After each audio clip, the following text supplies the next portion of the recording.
No, great to be in this room, the philosophy room, with all of you. Yes, I encountered this policy by Meta, at least by Meta, which is the main organization that runs Facebook, Instagram, and so on.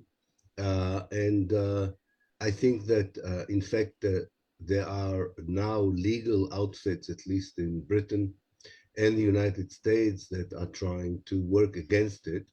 So this is an established fact that there is a censorship on Palestine through the algorithm, and it's part of the wider attempt to silence any support for Palestine through means of intimidation and censorship. Um, I'm not surprised by it.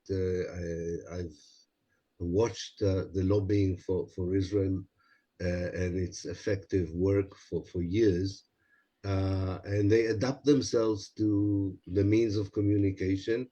So before internet, they would have done it to major television station, broadsheet newspapers, or mainstream media in general.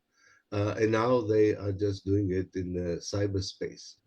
Um, I think some of us, and I know more about the younger generation of activists, are very inventive and find ways of circumventing this, because after all, it's an algorithm, and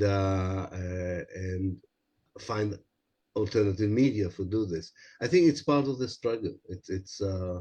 I mean, the struggle on the ground is far more violent, far more existential, far more terrible. But the struggle outside for people's cognition, people's support, people's information is also a very important struggle. And anybody who thought that this would go unchallenged uh, is mistaken. I mean, the same power that uses force on the ground is using force in the media. I do remember how one of the greatest anti-Zionist Israeli activists who passed away told me once that that when I was more or less censored in my own university in Haifa and eventually forced to leave, Tanya Reinhardt was her name, the late Tanya Reinhardt. And I said to her, I'm so surprised by the violence that the university directs against one historian.